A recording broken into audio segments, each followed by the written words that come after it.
Oke teman-teman, sebelumnya assalamualaikum warahmatullahi wabarakatuh. Kembali lagi di channel Skala Mistis. Dan di video kali ini, malam Jumat ini kita nggak explore ke tempat-tempat angker atau ke guru suka lagi teman-teman ya, karena kondisi badan saya nggak fit gitu teman-teman ya. Dan kondisi cuaca pun agak kurang ini sih, Kurang mendukung ya. tadi kan hujan terus gerimis gitu. Nah, jadi di video malam Jumat kali ini kita akan bercerita, bukan kita, jadi Om Acep gitu yang mau cerita teman-teman. Ya, pengalaman saya lah. Pengalaman Om Acep gitu teman-teman ya. Waktu itu di Filipina ya. Di apartemen, di sebuah apartemen lah. Nah, mungkin untuk teman-teman semua, sebelum lanjut ke ceritanya, jangan lupa untuk subscribe ya teman-teman ya.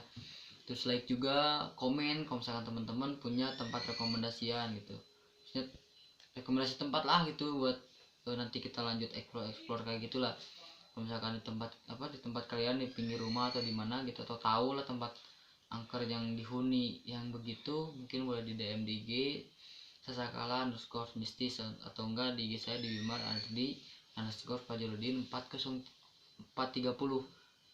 Ntar DM aja di situ, terus sertain juga nomor kalian. Terus jangan lupa nanti tunjukkan juga kita ke perizinannya harus kemana aja gitu ya. Maksudnya cukup ngasih arahan gitu kemana aja perizinan gitu.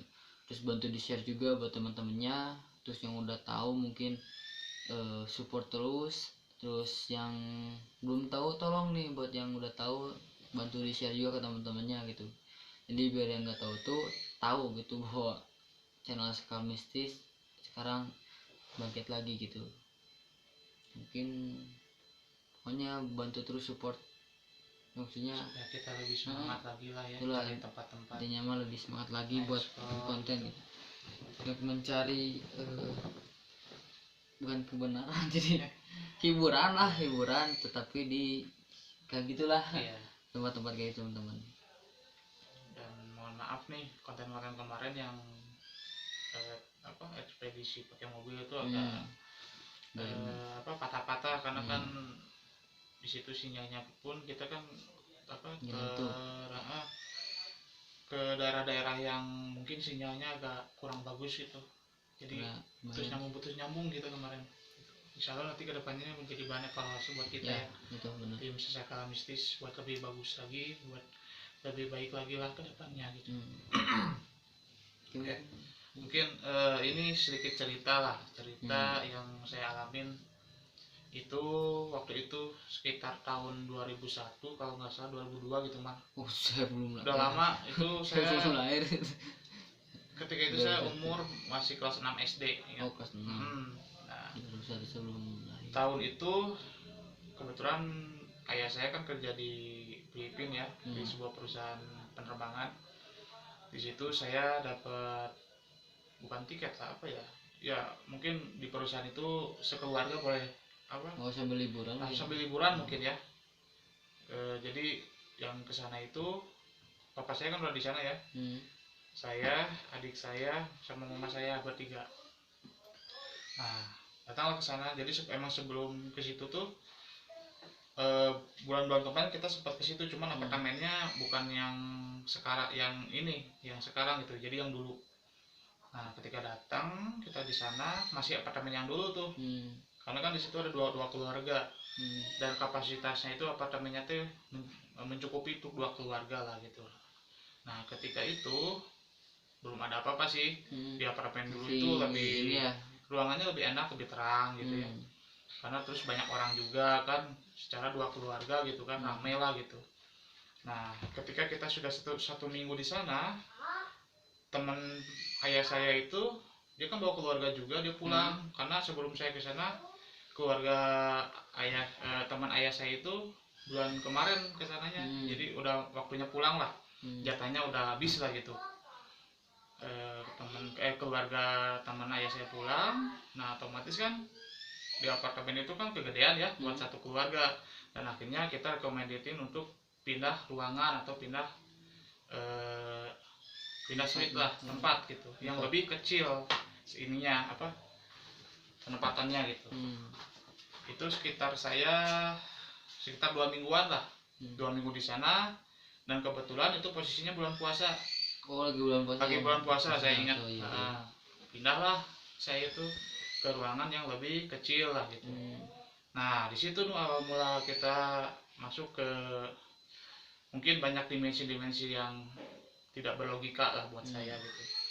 Ketika masuk itu saya sih karena anak-anak ya, masih anak-anak waktu itu, saya senang sih karena ornamennya itu, si konsep si ruangan apartemen itu dia lebih klasik dan lebih gimana ya, kalau digambarin itu lebih kayak dulu lah gitu, zaman-zaman. Kalau di sini mungkin di Indonesia mah kayak tradisional lah. Kayak Belanda kalau di kita mah gitu, cuman di sana lebih ke ini. Jadi lantainya itu masih pakai kayu gitu, ornamennya, terus temboknya pun dia pakai kayu-kayu juga sama. Jadi ketika kita masuk kita apa ya namanya, disambutkan oleh kaca yang begitu besar di apartemen itu. Jadi itu kurang lebih itu ukurannya itu sekitar 5 meteran lah. Itu semuanya kaca. Jadi kaca itu tuh menghubungkan, atau dalam artian kita melihat kaca itu kita bisa melihat ruangan-ruangan yang ada di apartemen itu. Jadi dapurnya kelihatan, terus si ruangan. Jadi kita tuh pas masuk tuh sebelah kiri itu ada dapur. Dan ketika masuk itu ada ruangan tamu ya, ruangan tengah lah. Ada lorong. Nah si lorong itu menghubungkan antara kamar 1, kamar 2, dan paling ujung itu WC. Jadi kelihatan tuh ketika lihat kalau kita lagi di dapur, ya kaca itu kelihatan ke lorong yang ke arahnya itu ke WC.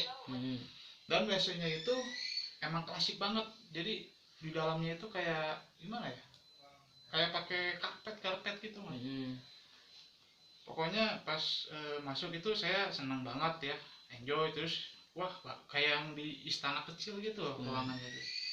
Nah cuman di situ ada apa, kayak mama saya cerita, jadi ketika masuk ke apartemen yang itu udah merasakan hal-hal yang gak enak katanya.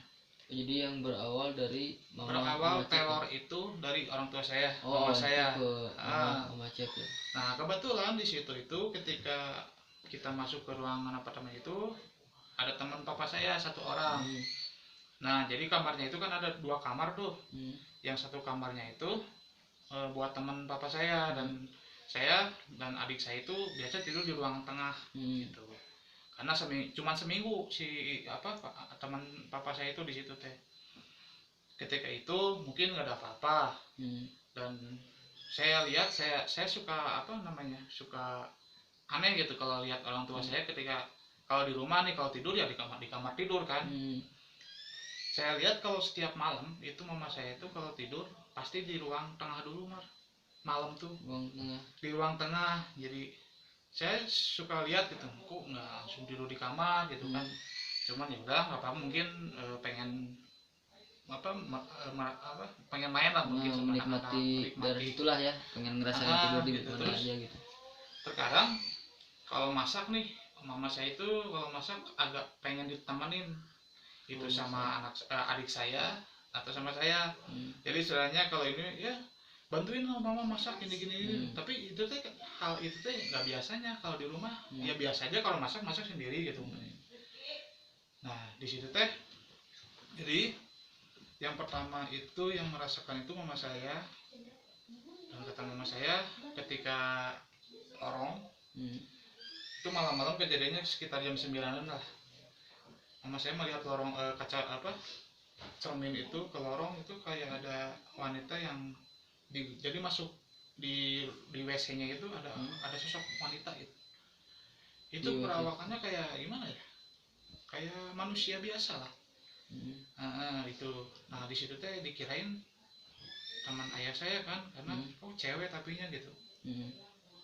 Cuman ketika dia lihat, karena masuk ke lorong itu ada dua jalur gitu, ada bisa lewat ruang tengah, bisa lewat ke jalur tengah gitu. Pas lihat nggak ada siapa-siapa di situ.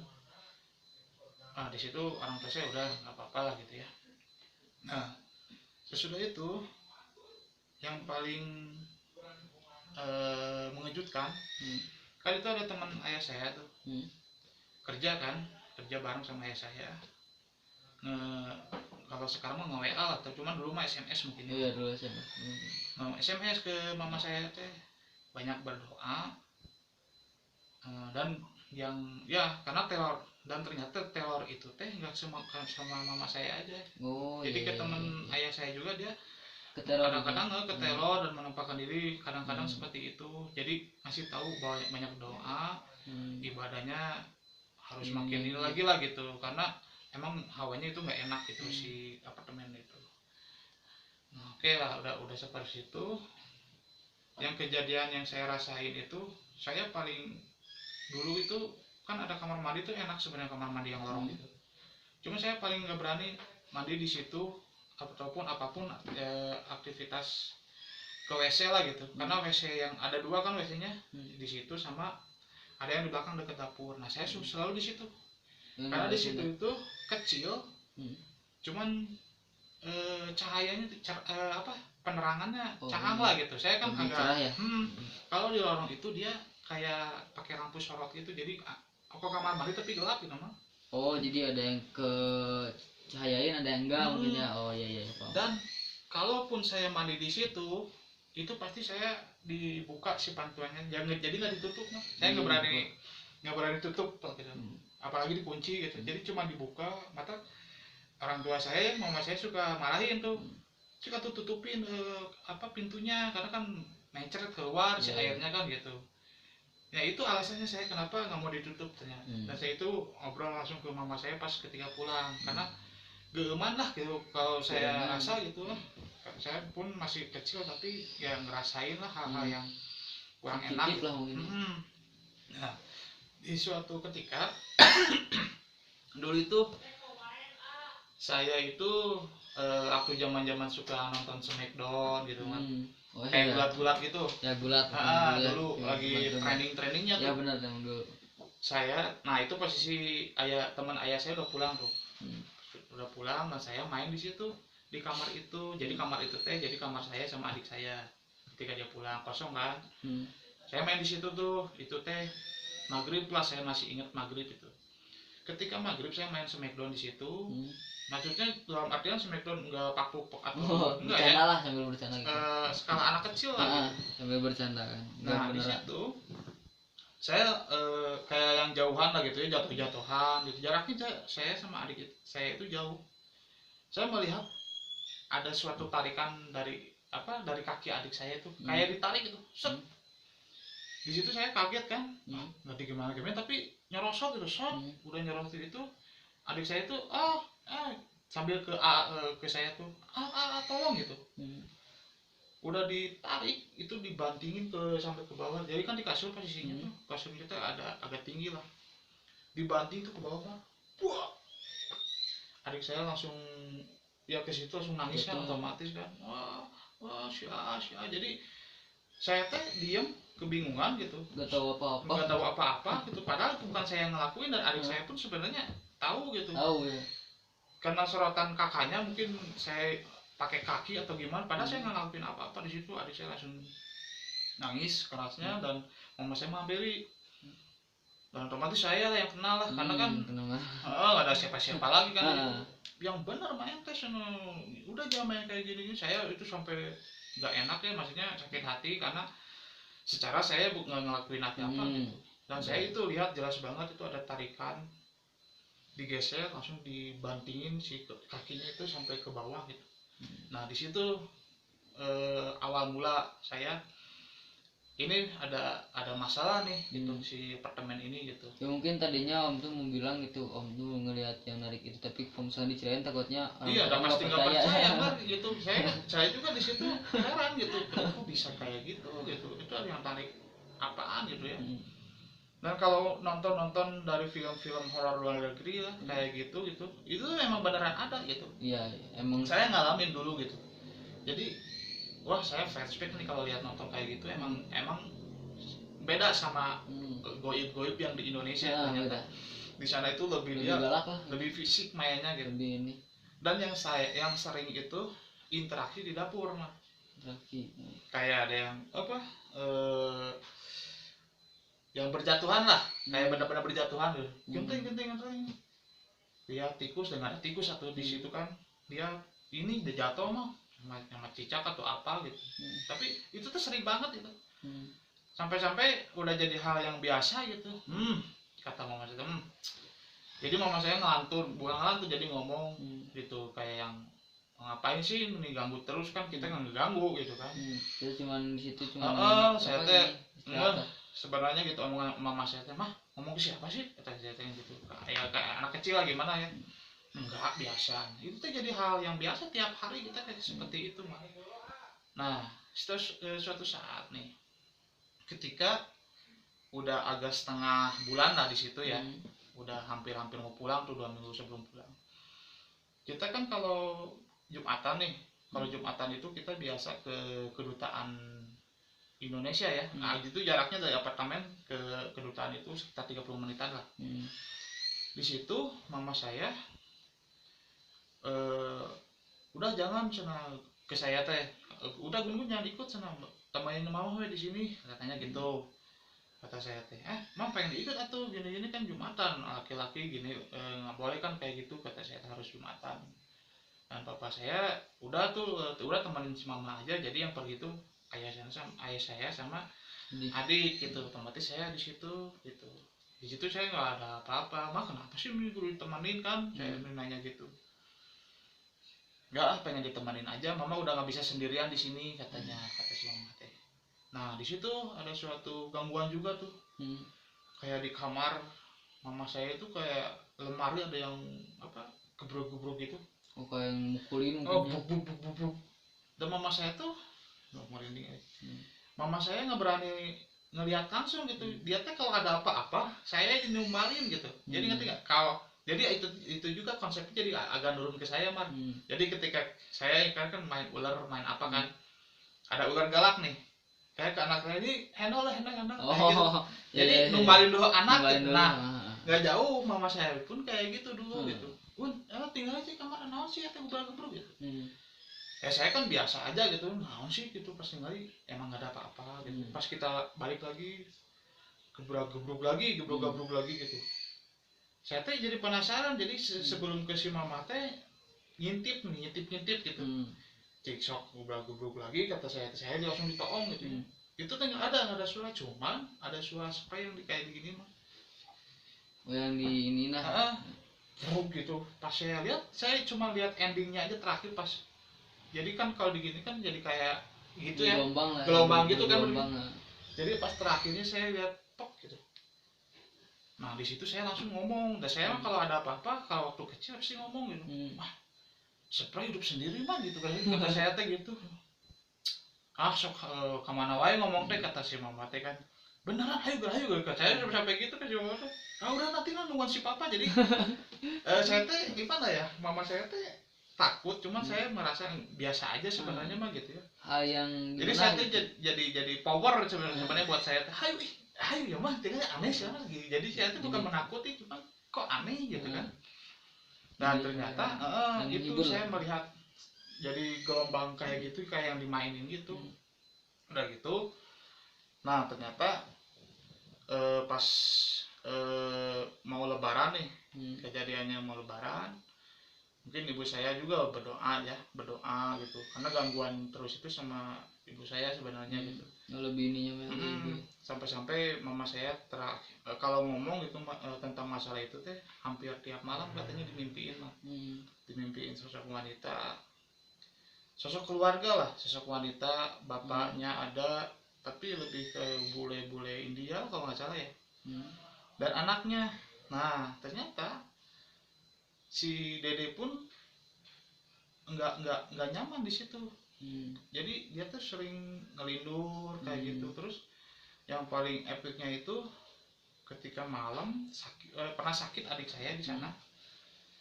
Itu ada kayak suatu lebam gitu lah di kakinya itu, di kaki sebelah kiri kalau nggak salah, kayak yang gede gitu. Kenapa itu teh kebaduk sakit?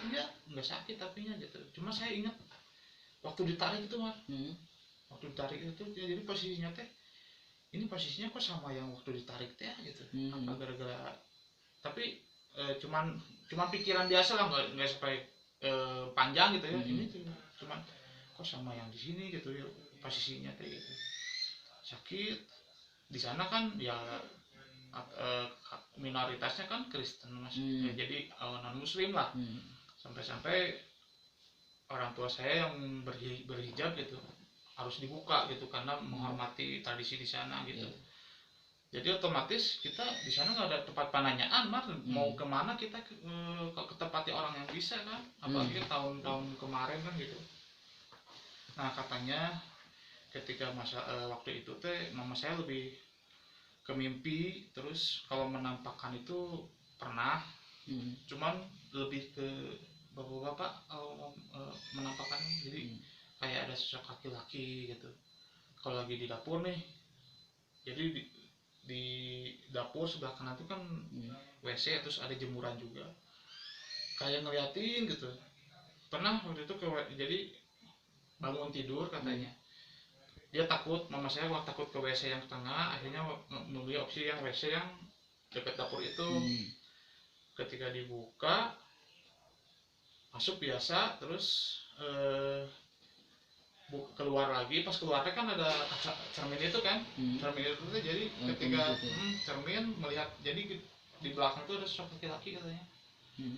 Dan mama saya nggak berani lihat ke belakang dan nggak berani lihat cermin lagi gitu, jadi udah tinggal tunggu langsung aja masuk ke kamar. Itu sih sosoknya. Terus yang jahil tuh sebenarnya yang perempuannya sih sebenarnya mas. Jadi nah ketika endingnya itu, jadi mama saya itu mimpi terakhir mungkin, mimpi terakhir pas kejadian sebelum malam takbiran lah, Lailatul Qadar kalau nggak salah. Karena kan Lailatul Qadar terus ya meskipun di sana gitu nggak ada masjid. Nah mimpi itu tuh rebut kayak apa ya, baju lah. Oh iya. Jadi si rebutan lah. Si goib itu tuh dia pengen baju itu. Mama saya katanya, pokoknya buat saya senang gini.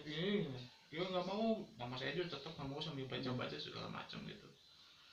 Dan akhirnya udah gitu ketahan lah si bajunya tuh, jadi nggak katanya sih kalau sampai kerebut gitu mama saya bakal sakit katanya. Cuman ketahan gitu. Nah itu udah yang pertama. Terus yang keduanya mungkin adik saya sembuh, meskipun ngelindur segala macam gitu. Jadi gangguan si anak kecilnya teh emang, jadi kan itu sekeluarga tuh. Yang bapaknya ngeganggu ke ayah saya gitu, yang ibunya lebih ke ngeganggu ke ibu saya, dan anaknya lebih ke saya. Dan karena yang saya rasain itu kayak yang saya punya bukan teman sih, jadi kayak yang saya tuh berdua main adik sama adik saya ngerasain ada anak kecil tambahan gitu lah, tambahan kayak yang rame gitu. Kalau saya jadi sistem ngeganggunya tuh sesuai dengan umurnya gitu, dengan ininya. Di situ saya belum ada maksudnya ini teh apa sih yang ganggu teh gitu ya, belum tahu gitu ya, yang saya rasain di situ ketika di apartemen itu cuma satu aja wanita itu yang ganggu teh gitu. Nanti pas terakhir ada ceritanya gitu. Nah sesudah itu adik saya segala macam, dan saya pun ya di situ juga berdoa gitu ya, jangan ganggu mama saya lah gitu kan. Saya juga takut sebenarnya, apalagi kan ayah saya kan pulang pergi pagi pulang malam gitu kan, jadi otomatis di situ tuh aktivitas cuma bertiga malah gitu. Jadi ketika kita mau turun pun, mau kalau di kayak di kantin gitu, itu mama saya nggak mau harus ikut terus gitu. Jadi kemana-mana kalau saya keluar main ikut gitu. Jadi nggak pernah gitu ibu saya berani di situ sendirian gitu. Jadi alasannya karena itu terornya itu berupa penampakan mah jalan, cuman kayak benda-benda itu yang jatuh sendiri, terus si pintu ngegeser, ngejebak pantau sendiri gitu. Cuman yang saya jelas mah itu sih yang tikar itu, yang bergerak mah itu benar-benar jelas, karena kan AC pun kan nggak ini gitu. Ya nggak mungkin lah sampai ngegelombang itu. Kan saya dengar suaranya perok gitu, langsung pas dia endingnya yang kena yang terakhir itu benar-benar gila pisan itu, kayak yang parah sih itu. Kalau saya masih kecil gitu ya dulu ya, kalau ibu saya ternyata opsinya banyak, ceritanya banyak banget ternyata. Jadi teror yang banyak itu ke mama saya dan papa saya mah lebih karena nggak pernah di situ. Jadi kerja mungkin lah, bisa kerja, jadi pulang cuma malam gitu biasa. Jadi apa sih gitu kan, karena kita yang ngalamin bertiga gitu sebenarnya di situ.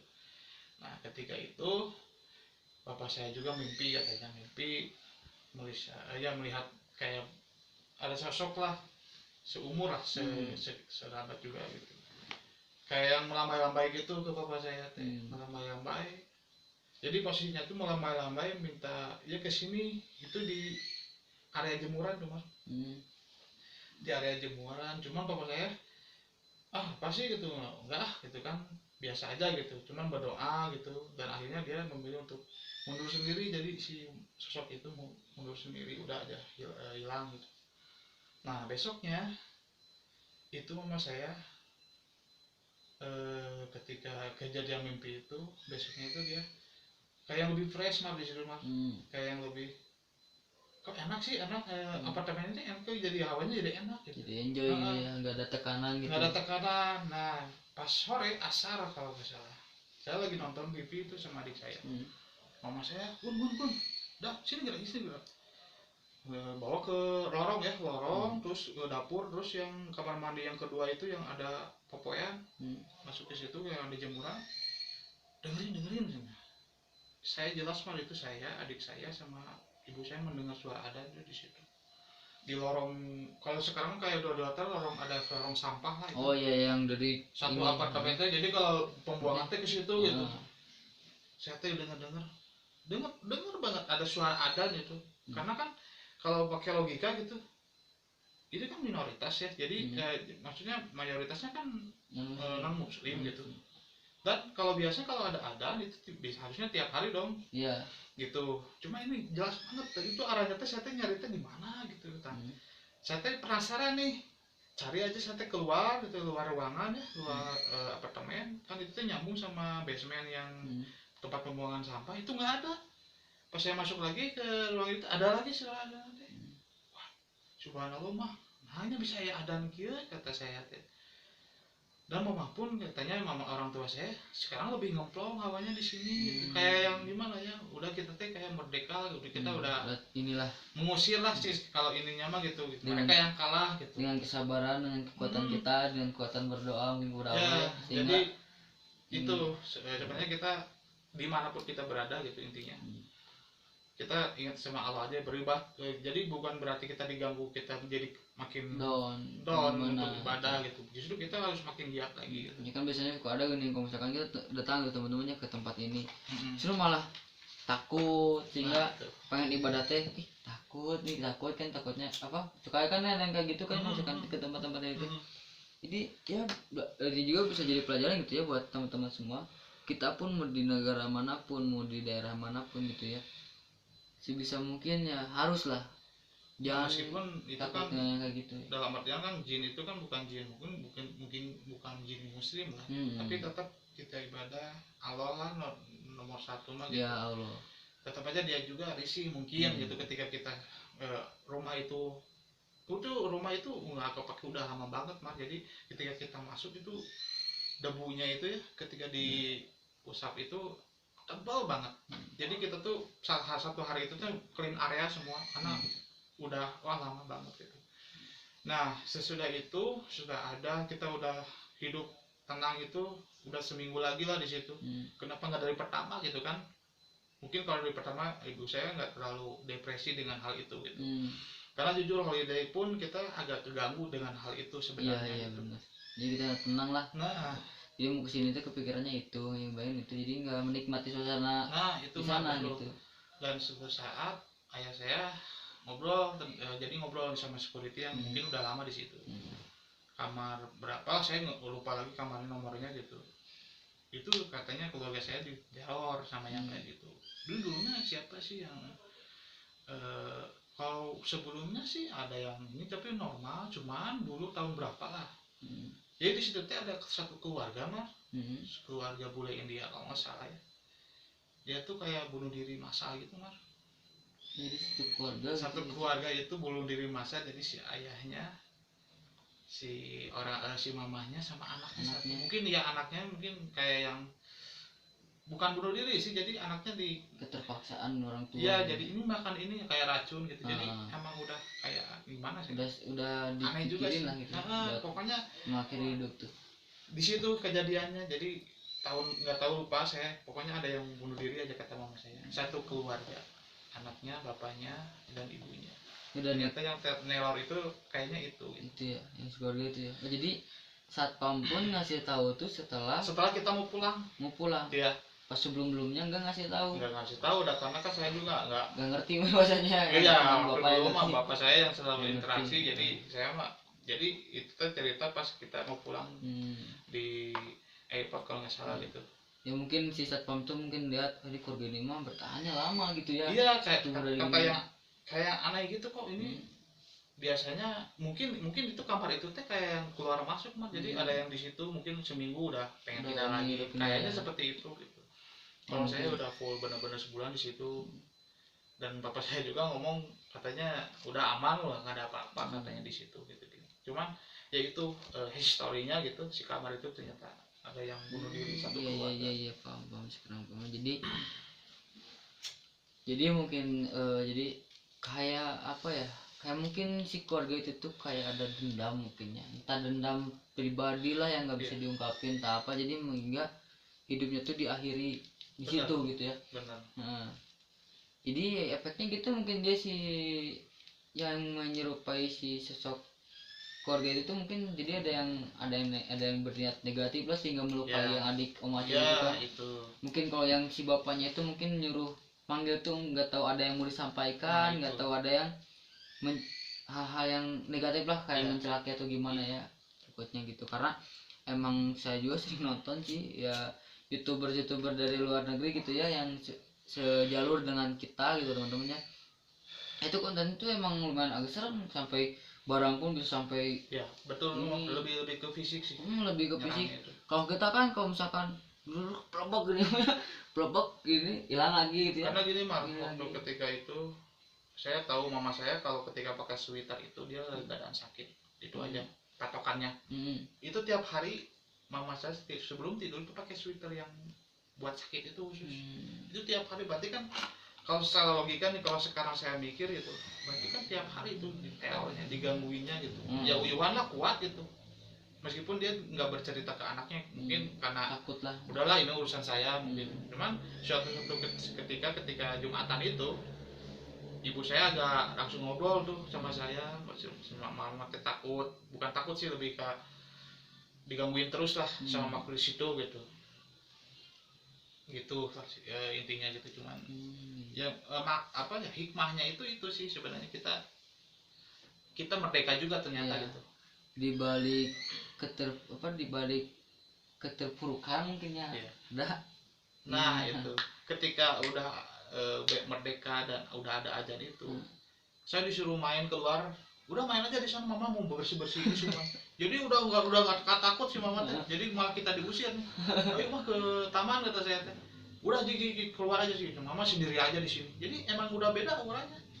Udah kayak udah kosong lah, maksudnya udah energinya udah energi positif. Semua di situ gitu.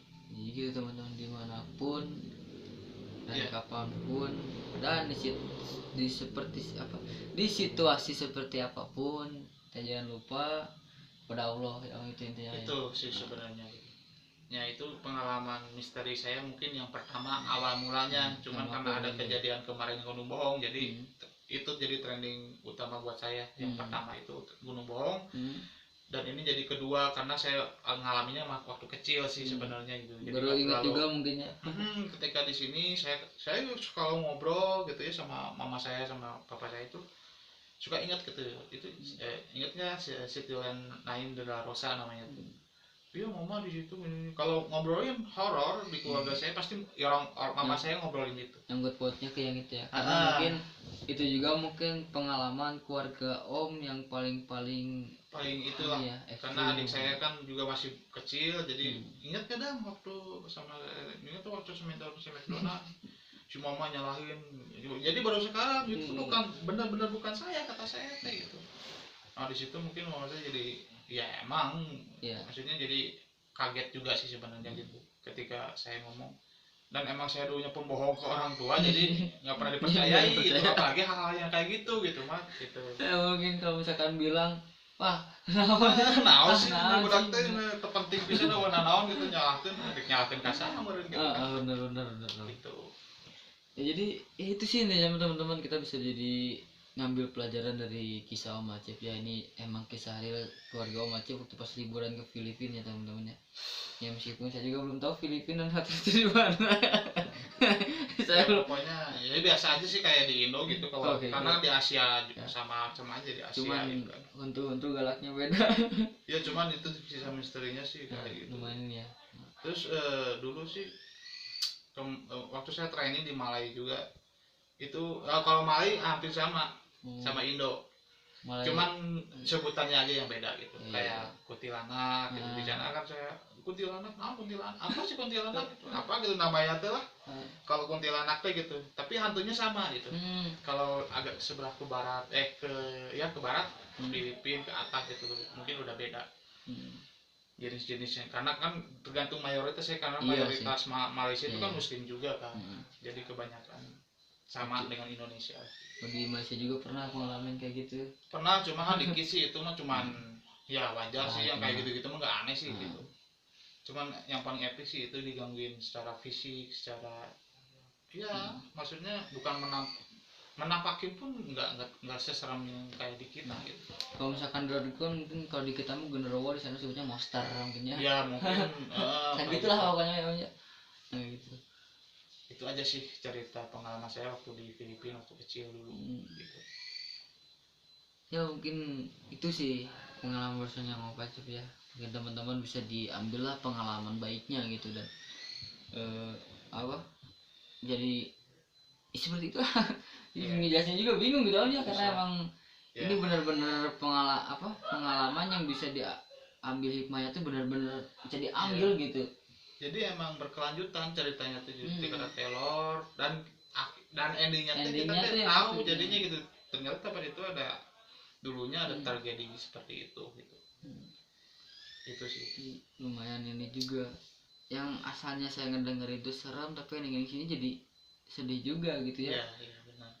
Yang saya gitu ya maksudnya saya udah nyadar diri gitu ya ya mungkin saya kalau misalkan datang ke tempat itu ini mungkin sendiri karena ibadah saya masih kurang bisa seperti itu mah. Dan jadi, terkadang kita ibadah lebih kuat tuh gangguan lebih kencang tapi ngemplongnya itu ketika kita sudah misalkan dianya sudah kalah gitu atau dianya sudah takut sama kita lebih ngemplong gitu. Jadi ya itu prinsipnya sih kita kemanapun ke tempat apapun yang menghargai mah kudu tapi tetap kita harus yakin lah kita sama Allah gitu. Intinya mah kita harus yakin sama Allah gitu. Bahwa asalkan niat kita baik, ini bukan niat kita nggak buruk gitu ya. Niat baik Allah pasti selalu menjaga gitu teman-teman. Mungkin gitu. Ya cukup lah mungkin ceritanya. Ya mungkin cerita barusan yang Om Acep bisa teman-teman ambillah hikmahnya gitu ya. Yang mungkin cukup sekian. Ceritanya jangan lupa untuk subscribe teman-teman ya. Subscribe dulu nih yang belum subscribe. Mungkin teman-teman juga misi ada yang cerita yang lebih ekstrim horor dari kita bisa kita cerita juga Maria. Ntar kalau misalkan teman-teman gitu yang mau main kesini sok aja sekali mainnya. Gitu kita punya ini nih kisah apalah pernah apa kita bisa angkat ceritanya di Sesakala Mistis ini. Terus kalau misalkan punya rekomendasi tempat boleh di komen. Nah itu yang buat cerita yang punya cerita mistis juga atau cerita seram-seram kayak gitu pokoknya sok aja komen di bawah. Kalau nggak DM aja di IG-nya tadi di awal disebutin di IG kita ketumpah mungkin ya kita sebutin lagi ya, IG Sesakala Mistis itu adalah ya, di @sesakala_mistis teman-teman ya. Jangan lupa di di follow teman-teman follow. Terus di share juga nih share ke teman-teman yang belum tahu biar channel saya tuh nggak stuck di teman-teman aja gitu yang tahu jadi yang lain pun tahu gitu jadi istilahnya saling membantu mensupport lah karena membantu orang untuk sukses tuh sesuatu ibadah gitu ya. Benar kita mensukseskan orang itu otomatis kita juga ya auto sukses juga pasti. secara tidak langsung. Kita berbuat baik, kita pun akan mendapat ada kebaikan gitu. Jadi kalian hanya cuma nge-share, mensupport, itulah buat amal teman kalian udah membuat orang lain sukses gitu teman-teman. Ya mungkin segitu aja teman-teman ya. Karena tadinya mau live mungkin sinyal rada luplop mungkin ya teman-teman ya. Kayak ini juga kayak akhir kata dari channel Sekal Mistis. Terima kasih buat teman-teman semua yang udah support. Mudah-mudahan rezeki kalian selalu dilancarkan, umur kalian dipanjangkan, dan kita terhindar dari wabah yang sedang melanda di itu teman-teman dunia ini ya. Sehat-sehat selalu buat teman-teman semua. Amin. Jangan lupa untuk patuhi protokol kesehatan. Mencuci tangan, pokoknya segala jaga kebersihan lah. Jangan lupa pakai masker kalau kemana-mana teman-teman. Kalau ini saya udah ya, kita dicopot maskernya teman-teman. Karena ini udah di rumah ya. Karena ini masuk ke sini juga kita nggak usah masuk, pasti ada semprot-semprot itu ya. Namanya itu hand sanitizer teman-teman ya, kita nggak usah masuk. Akhir kata wassalamualaikum warahmatullahi wabarakatuh. Terima kasih, bye bye.